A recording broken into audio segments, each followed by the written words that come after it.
Okay, I just recorded a video. This is vlog number 2, January 2nd. I told myself I was going to do a vlog a day for 306 for a full year, try and see how that works out, and be able to continue to do everything else that I need to do in the course of a day and do my photography, my writing, and all that.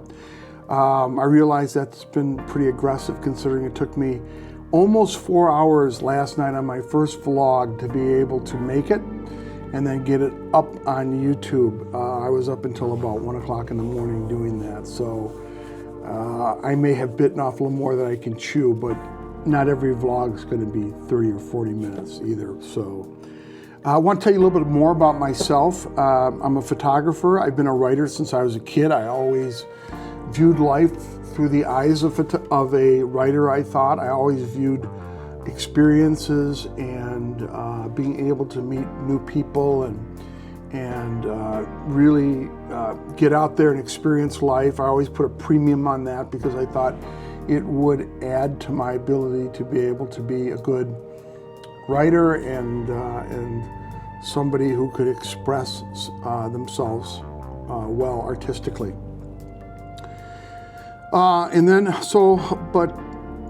You know, I did a lot of writing in college, got some accolades for it in college, had an opportunity to go to graduate school in creative writing and chose not to, and decided that I wanted to go out in the world, that I didn't want to be an academic and, you know, write hypothetically, that I needed to go out there and get my, for lack of a better word, I need to get my hands dirty and really learn about life, because I felt like, what does a 19 or 20-year-old bring to the game as a grad student in writing that, you know, somebody with a lot of experience and emotional depth can provide. And yeah, so I didn't go into graduate school. I actually ended up doing a lot of other things, some of which I will talk about at length here.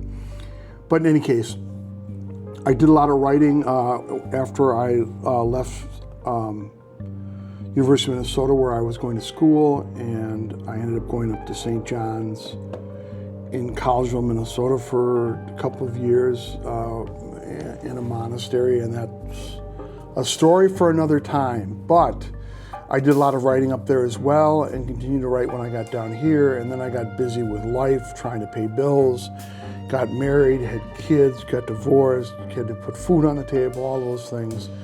And I did do quite a bit of writing when my kids were young. I actually put together 2 manuscripts, 2 books that I had wrote that I never really sent out to get published, which are things that I'm working on now. But in any case, I always viewed myself as a writer. And then back in 2009, I picked up a camera and began to take pictures. And then when I was out in San Francisco in 2011 and early in 2012, I became addicted to it. I did my first street portrait out there, and that changed everything for me. So I became, so really photography kind of took over for me, because I just found people fascinating. I found, you know, beautiful photography to be so moving and so evocative and so powerful, that to be able to express myself without even utilizing words was something that was really engaging to me. So I really got into photography, kind of got bit back in 2011 and 12, and really took off, and I ended up doing 3,500 to 3,800 street portraits all over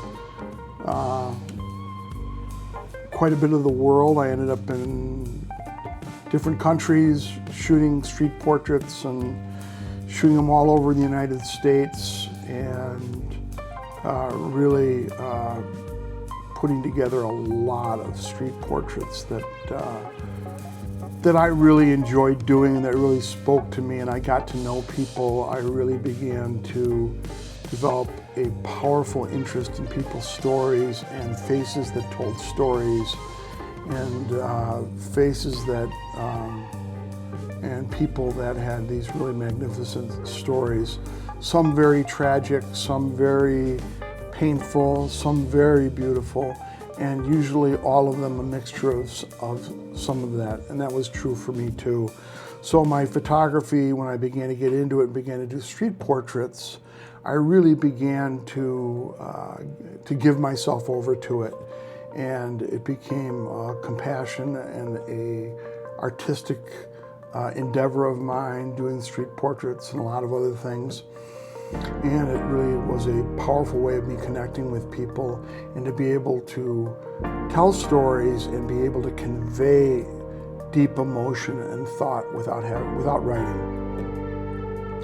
So that's what I did for quite a while, and it got to the point where I could have gone full-time in photography. I worked for 7 years for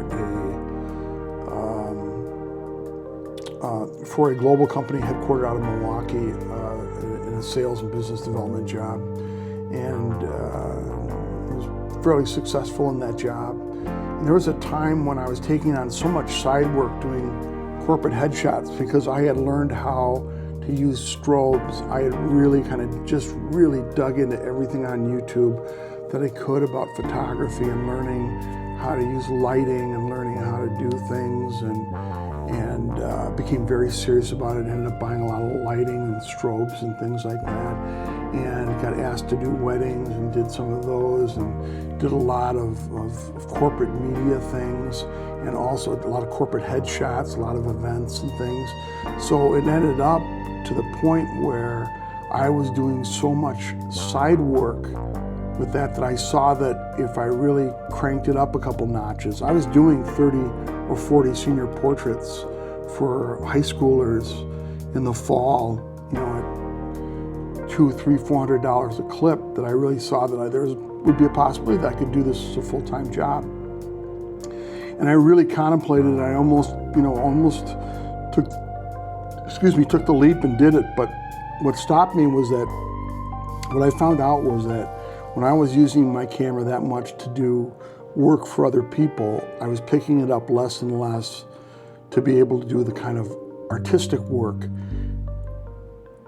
and project work that I wanted to do in photography, to express myself and be able to tell my stories, and to be able to do the work that I wanted to do, that I found to be powerful and fulfilling.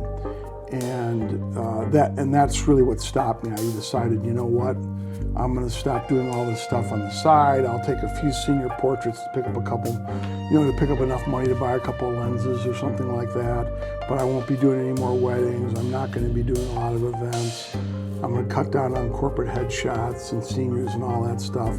I'm going to do my work, because I was making a pretty good living in sales and business development, and that was enough to support me. And then I could build up that energy that I would have doing my day job and thinking about the projects that I wanted to do and the things that I wanted to take on as a photographer and a writer.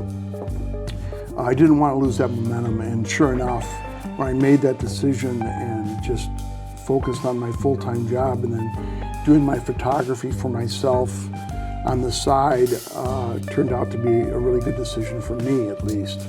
May not be for other people. Maybe they have the ability to be able to have a camera in their hands 24/7, and they don't mind doing all the weddings and all the other things.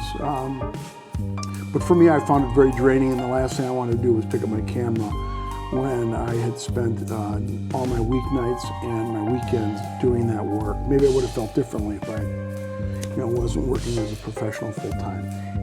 Anyways, so the reason I decided to start getting into videography now was that really the only way to really display our work now is either in very small quantities in printed magazines, or getting a gallery show, which is a very difficult thing to do nowadays, or be able to put it out on social media. But people nowadays are inundated with images. They're inundated with creative projects and writing and everything like that. Particularly inundated with images. People scroll through Instagram, they'll see 250, 300 really cool pictures a day. They'll go on Facebook and see all that stuff. So things have really changed for photographers, whereas just 20, 25 years ago, if you were a photographer, the way that you got your things seen were through gallery showings, or you did a book, or you shared it in a magazine or something along those lines. That's how people got their work seen. So it was a much more exclusive thing. Then when digital cameras came along, that increased the amount of people that were getting images out into the world. And then when social media blew up, obviously, it changed everything. And then anybody who had a camera in their pocket, anybody who had a smartphone or whatever, could take these pictures and they could process them and make them look beautiful and everything. It didn't mean that the work was fantastic. It doesn't mean that there's not a difference between people who take photography very, very seriously and people who don't. But there are professional photographers who just use their iPhones or their Androids to make beautiful creative work. So in any case, what's the best way for me to get my art out there? What's the best way for me to be able to express myself? Because expressing myself through photography and writing and having a voice and doing those things is really, really important to me. It's always been very important to me, but there are a lot of personal reasons as to why I feel so strongly about the art that I do, the photography that I do, the writing that I do. It's important for me to have a voice and to be able to express myself and to be able to talk about how I go through the world and how I engage the world and try and get those things in front of other people. And the best way to do that now, I think, is probably through a combination of videography and writing online, mixed media, things along those lines, different ways, different more creative ways to do it. There aren't that many people picking up books anymore. They're watching movies, or they're watching short documentaries or things like that, or they're watching shorter content on social media. So, we can shake our fists at social media as photographers and talk about how Instagram and Facebook and all that stuff is shit on us, and it's made kind of our work a dime a dozen. But the reality is, if I'm committed as an artist to my work, I'm committed to having a voice and putting my things out there to make a difference and to express myself this way, because I'm an artist, I have to. I'm not happy. I don't feel balanced unless I'm doing something artistically, something that really satisfies me on that level, something that I'm engaged in. I need a project to work on. I need something to be able to express myself and my relationship and my engagement with the world. I need some way to be able to express the pain that I see, the hope, the joy, the misery, the confusion,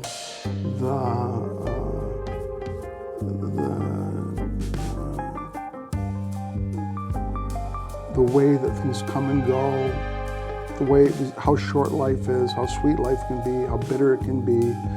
All those things are things that drive me as an artist to do my work and to express myself and to try and make a statement about the way that I see the world. So that's why I started to do this. That's why I'm doing this work now. So this is vlog number 2. It's already gone almost 14 minutes, so probably too long, but I do want to thank you for watching if you stayed this long. My work's going to suck for a while, I know it is, but I am learning. I took a DaVinci Resolve tutorial today, and I'm going to continue to do that until I'm able to really, really kind of refine this thing and make these things interesting. So anyways, I'll look back at all of this and shudder, but I am doing it.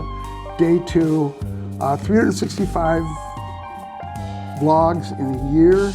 I don't know if that's something that I'm able to do. I don't want to beat myself up, but I will say that I'm excited to do this, and we'll see how many I can pump out. But thank you. Thanks for watching. See you tomorrow. Bye.